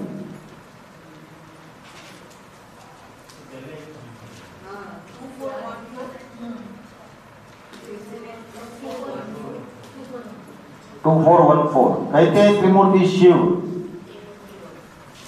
नहीं, ये दिख नहीं रहा है आपको दिख रहा है? नाम देते हैं त्रिमूर्ति रोड, त्रिमूर्ति हाउस। तो त्रिमूर्ति रोड एक रोड का नाम है या 3 रोड का नाम है? त्रिमूर्ति रोड दिल्ली में एक रोड का नाम त्रिमूर्ति रोड। तो त्रिमूर्ति हाउस एक हाउस का नाम है या 3 हाउस का नाम है?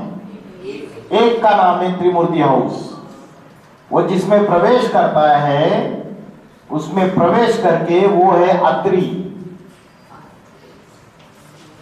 अत्रि कौन है? अनसुया।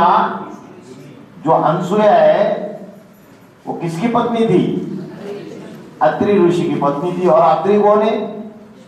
जो तीनों नहीं है, त्रि माना 3 और अ माना नहीं, जो तीनों नहीं है वो अत्रि है।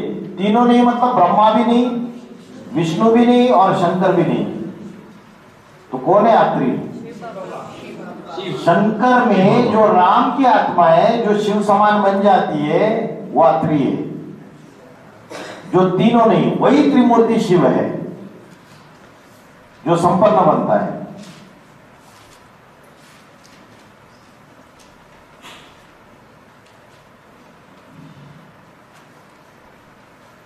तो बोला त्रि माना 3, और माना नहीं, वो 3 नहीं है, वो एक ही है। वो अत्रि साकार निराकार का मेल है, लेकिन 3 नहीं है, ना ब्रह्मा है, ना विष्णु है और ना शंकर है, वो अत्रि है।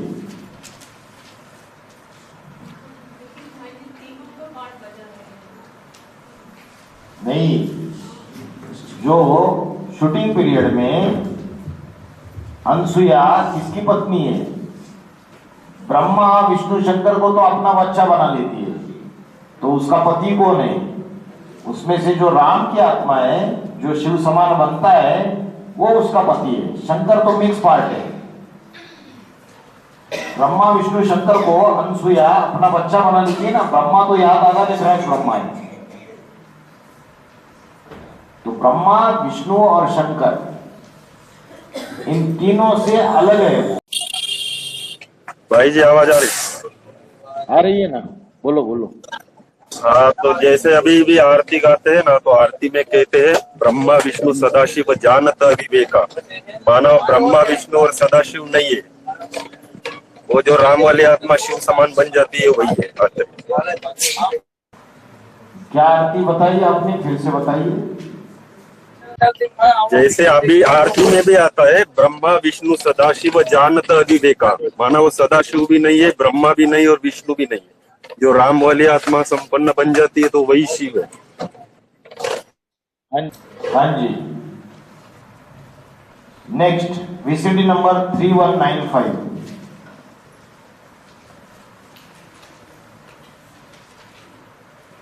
ओम का अर्थ क्या है? ओम का अर्थ है तीन देवताओं का मिक्स हुआ पाठ।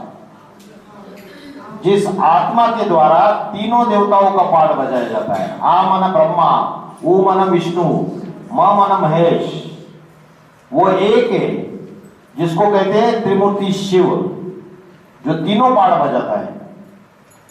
शिव की तो मूर्ति होती नहीं है। शिव ज्योति बिंदु की कोई मूर्ति होती नहीं है, तो किसको कहेंगे त्रिमूर्ति शिव?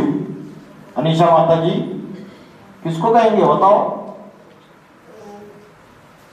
बैठ के उठो मत। त्रिमूर्ति शिव कौन है? शिव की तो मूर्ति होती नहीं है।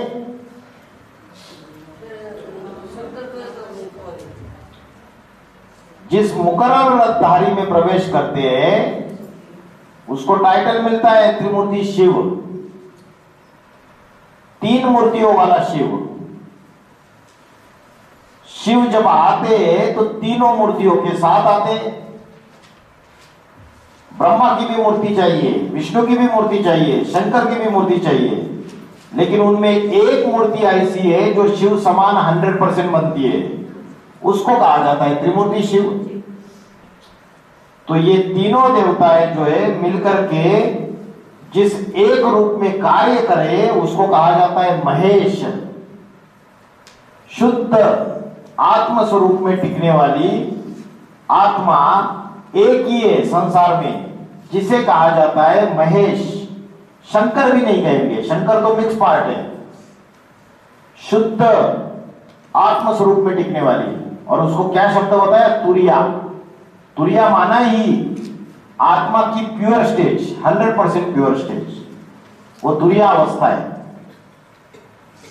शुद्ध आत्मिक स्वरूप में टिकने वाली आत्मा, जिसे संसार में कहा जाता है महेश। शंकर नहीं कहेंगे, शंकर तो मिक्स पार्ट है तीन आत्माओं का, अधूरा पुरुषार्थी है। उसमें से राम की आत्मा शिव समान बन जाती है, और जो राम की आत्मा शिव समान बन जाती है वही महेश है, वही त्रिमूर्ति शिव है। तीन ब्रह्मा विष्णु शंकर ना, तो ब्रह्मा का लास्ट का आ लिया है और विष्णु का ओ लिया है, लेकिन महेश का पहला अक्षर लिया है क्योंकि वो सबसे ऊंचे है। हाँ जी, क्योंकि वो जो महेश है राम की आत्मा, वही शिव समान बनती है। ठीक है, इसमें सिर्फ 2 श्लोक है, वो लेते हैं और फिर रुकेंगे। ब्रह्मा विष्णु शंकर के रचयिता त्रिमूर्ति है। 13वें अध्याय का 16वां श्लोक है भगवत गीता में।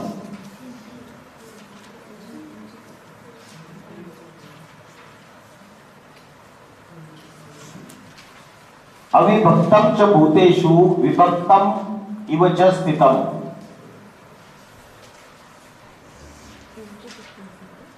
भूत भर्तु च तत्ज्ञेयम ग्रसिष्णु प्रभविष्णुष।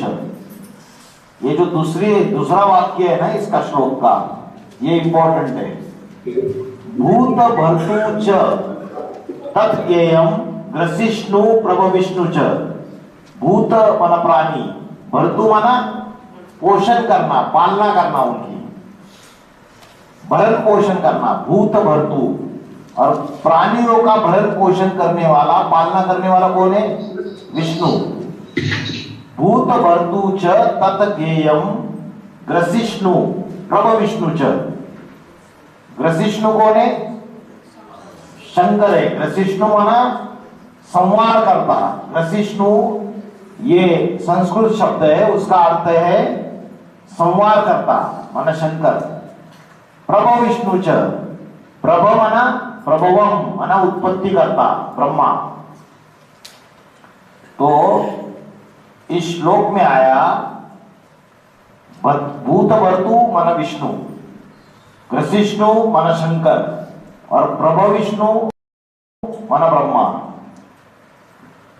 तो इस श्लोक में आया वो परब्रह्म अविभाज्य है और सभी प्राणियों में विभक्त हुआ सा रहता है।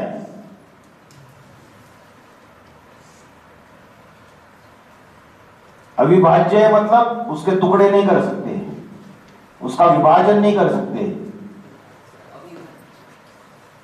और सभी प्राणियों में विभक्त हुआ सा रहता है। वो वैकुंठ में भी प्राणियों का भरण पोषण करता विष्णु है। मतलब संगम युगी स्वर्ग की दुनिया जब शुरू होगी तो वो विष्णु भी है।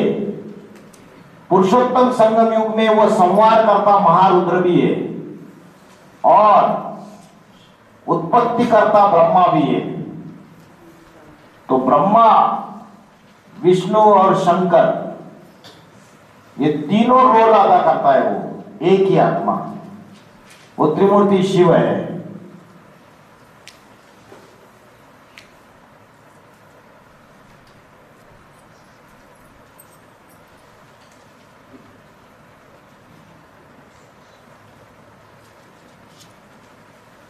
उसके बाद 11वें अध्याय का 37 श्लोक।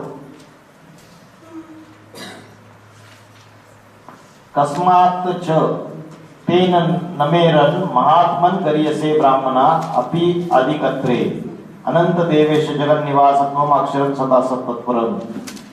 हे महात्मा, देवादिदेव, ब्रह्मा के भी आदि रचनाकार, ब्रह्मणा अपि अधिकत्रे, ब्रह्मा के भी आदि रचनाकार मतलब ब्रह्मा की भी जो रचना करने वाला और सबके जगत गुरु को कैसे नमन नहीं करेंगे। तो इस श्लोक में यही आया, देवादिदेव, ब्रह्मा के आदि रचनाकार, सबके जगत गुरु को विदेशी विधर्मी और जो कुकर्मी है वो कैसे बुद्धि से नमन करेंगे? नमन नहीं करेंगे। सत्य असत्य, देव और दानव, उन दोनों से परे एक अमोघ वीर्य है, वह आप शिव बाबा हो। तो इस श्लोक में ब्रह्मा का आदि रचनाकार, हम टॉपिक देख रहे हैं ब्रह्मा विष्णु शंकर का भी रचयिता त्रिमूर्ति शिव है। इस श्लोक में एक बात आती है, ब्रह्मणा अपि अधिकत्रे, मतलब ब्रह्मा का भी आदि रचनाकार है, जगत गुरु है।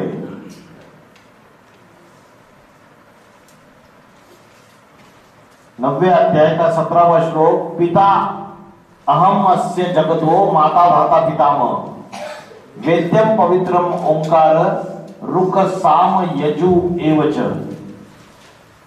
मतलब पिता भी हूं मैं माता भी बनता हूं जगत की, मैं धाता भी बनता हूं। धाता माना विधाता। पितामह, पितामह मतलब बापों का बाप, जो क्राइस्ट, बुद्ध, अनेक अनेक जो धर्म पिता हो उनका भी बाप। और जानने योग्य पवित्र ओंकार, मैं ज्ञान से जानने योग्य हूं, मुझे जान सकते हैं, ज्ञान के आधार से पहचान सकते हैं। भगवान आया हुआ है, इसकी पहचान कैसे होती है? ज्ञान के आधार पे। कोई बोले, किसी को संदेश दे कि भगवान आया हुआ है, वो बोला चलो जाके मिलते, दिखाओ कैसे। ऐसे नहीं, उसको पहले 7 दिन का कोर्स करना पड़ेगा। ज्ञान के आधार से पहचान होती है कि भगवान है या शैतान है। तो इसमें बोला जानने योग्य पवित्र ओंकार।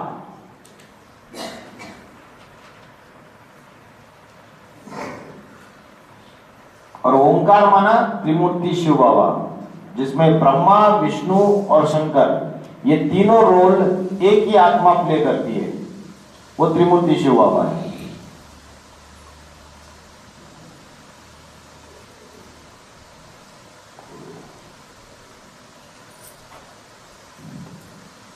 आज हमने अजन्मा अगरबा उसके श्लोक देखे, अकर्ता के श्लोक देखे, अभोक्ता के श्लोक देखा, और ब्रह्मा, विष्णु, शंकर के भी रचयिता त्रिमूर्ति शिव है। श्लोक का इंपॉर्टेंट लाइन क्या था? ग्रसिष्णु प्रभ विष्णु च। उसके पहले क्या था? ग्रसिष्णु के पहले भूत भरता। भूत माना प्राणी, भरता माना भरण पोषण करना, विष्णु इसका अर्थ है। भूत भरता ग्रसिष्णु प्रभु विष्णु च। मैं ब्रह्मा का पार्ट भी प्ले करता हूं, विष्णु का पार्ट भी प्ले करता हूं। ग्रसिष्णु माना संहार करता शंकर, और प्रभु विष्णु माना ब्रह्मा, प्रभा माना उत्पत्ति करता। ये तीनों पार्ट में प्ले करता हूं।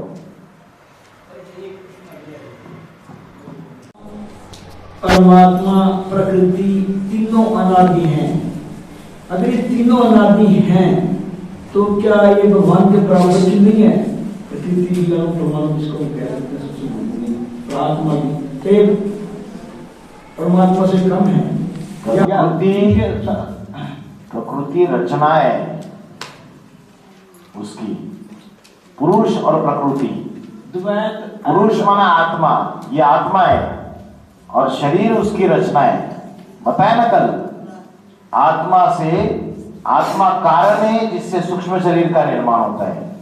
सूक्ष्म शरीर कारण है जिससे स्थूल शरीर का निर्माण होता है।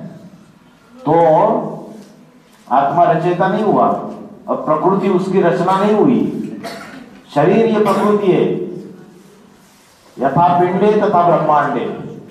रचना है पहले अपने इसमें ही ब्रह्मांड है। अपने शरीर में अगर देखेंगे, आत्मा रचयिता और प्रकृति उसकी रचना। इसके ऊपर बड़ा बहस होती आ रही है, आज से ये शुरू से होती आ रही है तीनों पॉइंटों पर। द्वैत, अद्वैत और त्रिवाद। तो इसके अंदर जो दोस्पर है स्वामी नंद सरस्वती जी, वो त्रिवाद मानते हैं। तो दो इसमें मानते हैं कि एक अद्वैत है, शंकराचार्य जी। अद्वैत क्या है? अद्वैत आत्मा और परमात्मा एक ही है, वो अलग नहीं है। और माधवाचार्य कहते हैं आत्मा अलग है, परमात्मा अलग है, द्वैत। ये तो बात है। शंकराचार्य कहते हैं आत्मा परमात्मा एक ही है, हम ब्रह्मास्मि शिवोहम। अभी 3 मार्गों में सबसे श्रेष्ठ मार्ग हमारा सत्ता मार्ग मूर्ति के आधार पर क्या सिद्ध होता है जी? यही आत्मा अलग है और परमात्मा अलग है, और प्रकृति और एक ही आत्मा है जो पुरुषार्थ करके आत्मा से परमात्मा बनती है। और बुद्ध बोलते सभी है परमात्मा, सभी भगवान है। और जैनियों का भी यही थ्योरी है, ये सभी भगवान बनते हैं, कोई भी भगवान बन सकता है।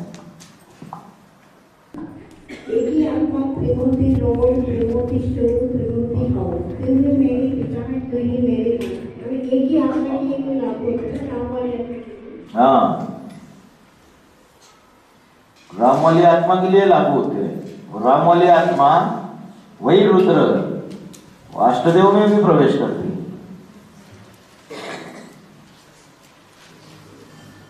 चलो 5 श्लोक, नहीं तो फिर चॉकलेट नहीं मिलेगा। तो कर्म फल की आसक्ति कि ये फल मिलेगा, इसलिए आपने 5 श्लोक बाहर कर लिए और बाद में चॉकलेट नहीं दिया तो भाई जी ने चलेगा। फिर आप कर्म बंधन से मुक्त हो गए, फिर कर्म बंधन नहीं बंधेगा क्योंकि कर्म फल की आसक्ति त्याग दी। बोलो 5 लोग, माइक दे दो। आरोही बहन किधर गई? बोलो बोलो। ज्योति तमसो परम उच्यते ज्ञानम ज्ञेयं ज्ञानगम्यं इति सर्वस्य विष्टितम् चंचलं हि मनः कृष्ण प्रमाथि पर्वतर्विदं सस्यम् आम निक्रमं मणिर्वायो इव सुदुष्करम् असंशय हि महाबाहो दुर्निग्रहं चरम अभ्यासेन तु कौन्तेय वैराग्येन च गृह्यते।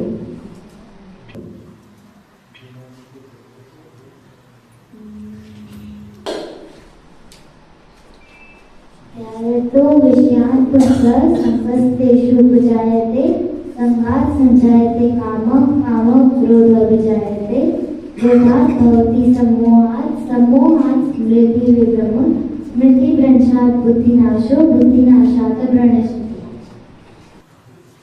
वेरी गुड, 4 हो गए।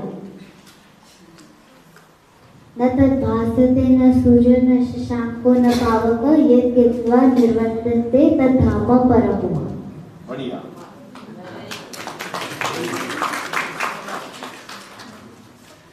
भाई जी एक प्रश्न पूछ सकते हैं क्या? हाँ जी।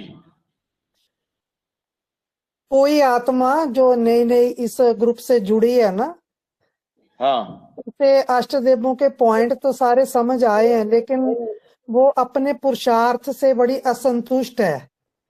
वो उस आत्मा का कहना है कि ना मेरी आत्मिक स्टेज बनती है और जब मैं दृष्टि लेता हूँ तो मुझे नींद आती है। मतलब अपने पुरुषार्थ से परेशान होकर ना वो आत्मा का मतलब मन जो है ज्ञान में भी नहीं लग रहा। तो इसके लिए आप थोड़ा कुछ बताएं, इस समय वो आत्मा सुन रही है। बाबा ने बोला करत करत अभ्यास के जड़मती होत सुजान रसरी आवत जावत फल पर होत निशान। बार बार अभ्यास करने से जो जड़मती है, जिसकी बुद्धि जड़ है, बुद्धि में कोई बात बैठती नहीं, वो भी सुजान ज्ञानी पंडित विद्वान बन सकता है। और अर्जुन को क्या बोला भगवत गीता में? अर्जुन बोला मेरा मन बड़ा चंचल है, मेरा मन बड़ा हठी है, बड़ा बलवान है, ये जबरियन मेरी इंद्रियों को उत्तेजित करता है। इस चंचल मन को मैं कैसे एकाग्र करूं? तो उसको क्या जवाब दिया?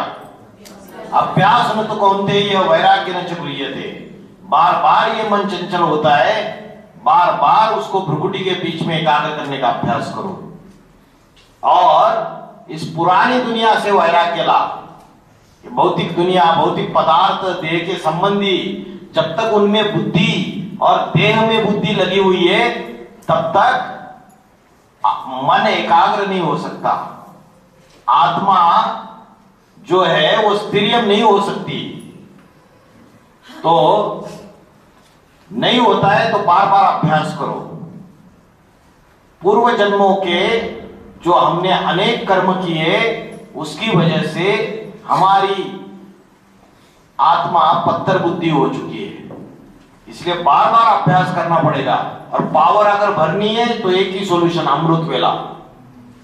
अमृत वेला की याद अगर हम रेगुलर करते 2:30-3 बजे से उठ के पुरुषार्थ, तो उससे जो पावर मिलेगी उससे धीरे धीरे धीरे आपकी जो समस्या है भाई जी वो सॉल्व हो जाएगी। और दूसरी चीज, श्रेष्ठ का संग करना है, सत्संग करना है, कुसंग नहीं करना है। तो श्रेष्ठ का संग क्या है? बाबा गुप्त होने के बाद किसका सत्संग करे, किसका संग करे? अष्टदेव मुरली में बोला है, डिस्कशन नंबर 324, उसमें बोला कि ये ब्राह्मणों की दुनिया छोटी छोटी होती जाती है। चुनाव होता है, प्रजापिता ब्रह्म कुमारी में भी चुनाव होता है, फिर चुनाव होके आध्यात्मिक विश्वविद्यालय एडवांस ज्ञान निकलता है, उसमें भी चुनाव होता है, और चुनाव होके 8 निकलते हैं अष्टदेव। तो बोला किसको पकड़ेंगे? जब बाप गुप्त हो जाता है तो किसको पकड़ेंगे? तो बाबा ने बोला सत्संग किसका कहे? बोला 8 जो श्रेष्ठ आत्मा है उनका संग कहे, सत्संग कहे। तो उन 8 के पीछे भागना पड़े। तो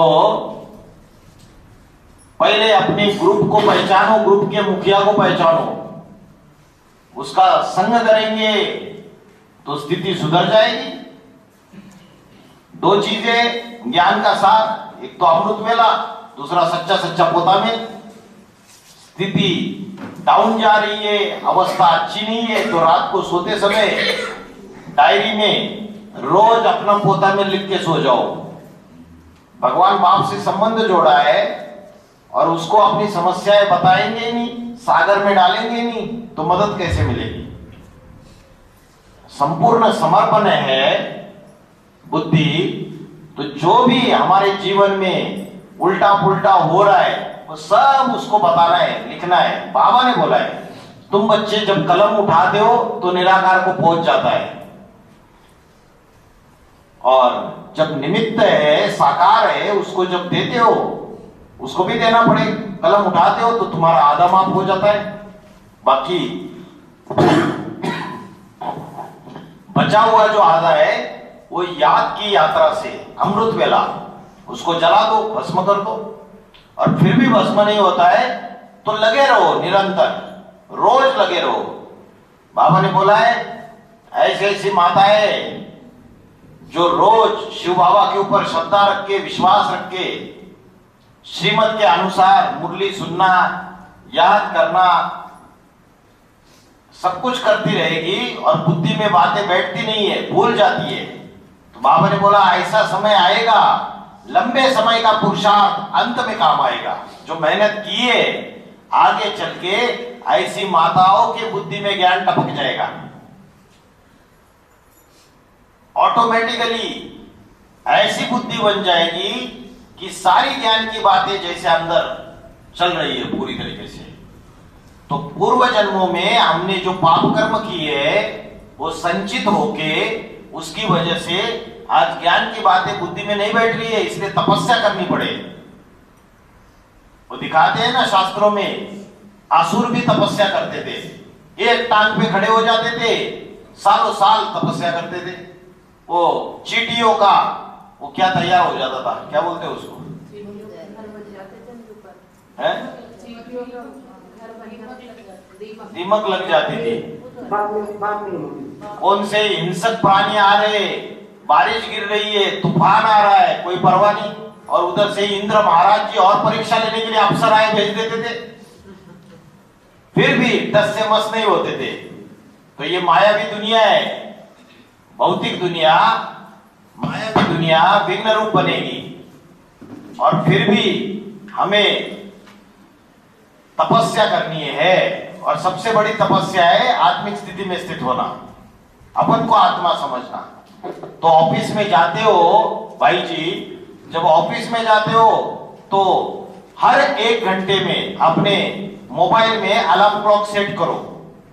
सवेरे 7 बजे से लेकर रात के 8 बजे तक 13 बार अलार्म क्लॉक सेट करो, 1-1 घंटे के बाद का, 7 बजे का, 8 बजे का, 9 बजे का अलार्म क्लॉक बजेगा, तब याद आएगा कि आत्मिक स्थिति का अभ्यास करना है। और जहां भी हो 5 मिनट मैं आत्मा ज्योति बिंदु स्वरूप, इसका अभ्यास करो, बार बार अभ्यास करो। तो ये 5 मिनट का अभ्यास हर 1 घंटे में, 5 मिनट का या 10 मिनट का, अगर 10 मिनट पॉसिबल है तो 10 मिनट का करो। कोई भी कर्म कर रहे, किचन में खाना बना रहे, ऑफिस में बैठे हैं कुर्सी पे, प्यास लगी तो पानी पीते हैं ना, 2-3 मिनट लगते, बीच बीच में नाश्ता भी ले लेते हैं बार बार।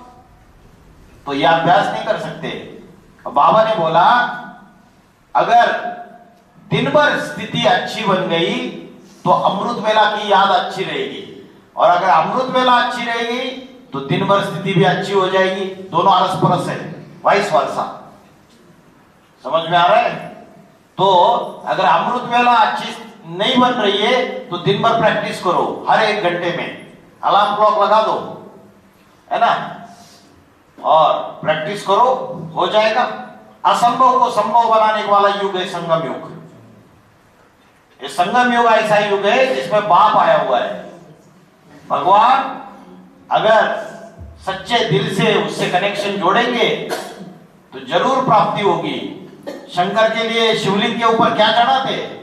सच्चे दिल से बेल पत्र भी चढ़ा दिया तो भी काफी है, उसके ऊपर भी प्रसन्न हो जाते, वरदान दे देते। अगर करोड़पति बाप का बच्चा है और पैसे पैसे के लिए मोहताज है तो जरूर बाप से कनेक्शन छूटा हुआ है। तो ये जो बातें बताई, अमृत वेला, सच्चा पोता में दिन में हर 1 घंटे अलार्म क्लॉक सेट करो,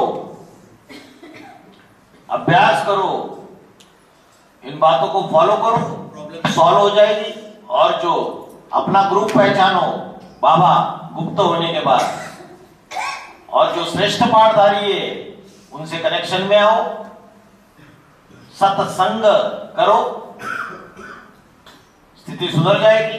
ठीक है भाई जी? भाई जी इसके साथ ही एक प्रश्न और है कि मुझे एक्यूरेट तो मुरली का पॉइंट नहीं याद, लेकिन बाबा मुरली में बोलते हैं ना, वो आत्मा बेवकूफ पाठधारी है जो अपने जन्मों को नहीं जानता। तो कोई आत्मा ऐसी भी है वो सोचती है ज्ञान तो मुझे बहुत है लेकिन मैं अपने किसी भी जन्म के बारे में अभी नहीं जानती, तो फिर मेरे ज्ञान में चलने का क्या फायदा? तो इसका कैसे समझाएं? तो जानने के लिए स्वाहा स्वाहा होना पड़ेगा। बाबा ने बोला जितना गुड़ डालेंगे उतना मीठा होगा, जितना अर्पण में होते जाएंगे उतना आत्मा रूपी दर्पण स्पष्ट दिखाई देगा। तो अपना पाठ अगर समझ में नहीं आ रहा है तो ईश्वरीय सेवा में लग जाओ, सेवा का स्टॉक बढ़ता जाएगा। तो जितना सेवा का स्टॉक ज्यादा उतना माला में नंबर ऊंचा, और माला का नंबर समझने के लिए, अपना पाठ समझने के लिए पहले अपना ग्रुप समझना पड़ेगा। कौन से ग्रुप की आत्मा हो? मेरे ग्रुप का मुखिया कौन है? बाप ने अष्टदेव को बनाया, अभी अष्टदेव का भी अपना परिवार तैयार हो रहा है, तो उसको ज्ञान के आधार से समझना है, और ज्ञान के आधार से समझकर ईश्वरीय सेवा करेंगे तो अपना पाठ भी पता चल जाएगा। 2028-29 तक का टाइम है 108 के माला के मन के सीट पर सेट होने का। तो अभी 2026 चल रहा है, अभी 2-3 साल का समय पड़ा हुआ है। पुरुषार्थ कीजिए, हो जाएगा। ये जो अभी हमें मिल रहा है वो हमारे पहले जन्म का क्या धरा है। तो अभी मेरे ऊपर कोई मुझे मार रहा है ऐसे ही, तो वो मैंने पहले जन्म में उसको मारा था, तो उसके पहले जन्म में तो वो मुझे मारी थी, इसीलिए मैं नेक्स्ट जन्म में मारी थी। तो उसने पहले मारा, फिर नेक्स्ट जन्म में आपने मारा, फिर इस जन्म में उसने मारा, ऐसा कह रहे हो ना? तो आप मार दो उसको। संगम युग में तो चुप्पू करना है, ऐसा नहीं है, ऐसा नहीं है। बाबा ने बोला है संगम युग में जितने भी हिसाब किताब है, अभी लास्ट समय है, इसमें चुप्पू करना है।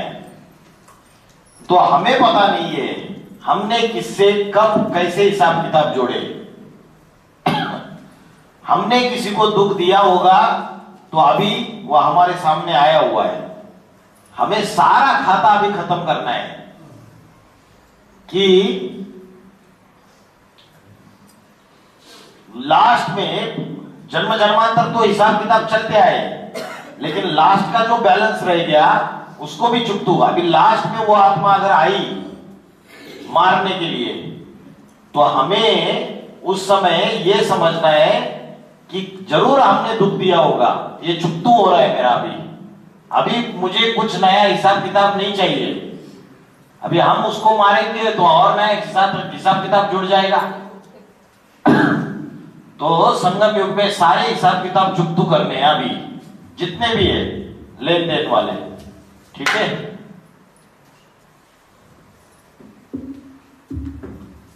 और वो भी हंसी खुशी चुप्तू करने हैं। कितनी भी विघ्न आए, कितनी भी कठिन परिस्थितियां है जीवन में, बीमारी है, कोई समस्या है, क्योंकि संगम युग में ज्ञान मिला हुआ है। जो सुदामा, जानते हो सुदामा को?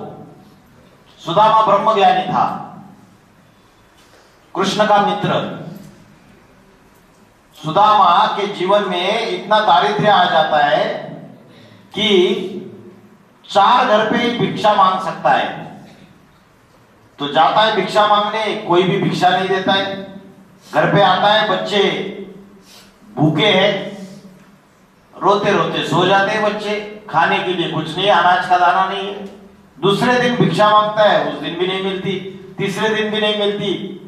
बच्चे भूखे रो रहे, सोते। और जब सुदामा तीसरे दिन जब घर में आता है, तो उसके चेहरे पे मधुर मुस्कान, प्रसन्नता, स्मित हास्य, हर्षित मुक्ता आता है। वाह, जो भी कृष्ण और रुक्मिणी का जो पूजा का मंदिर बनाया हुआ है, अपनी पत्नी को बोलता है कि देखना भगोने में कोई चावल का दाना मिलता है क्या? तो हाथ से ऐसा ये करती है, 2 चावल के दाने मिल जाते हैं।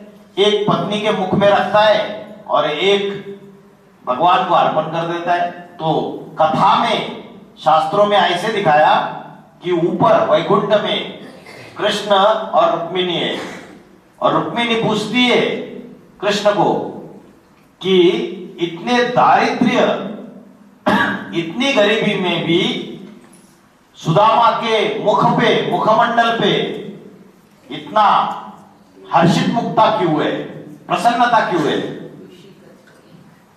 तो कृष्ण क्या जवाब देते?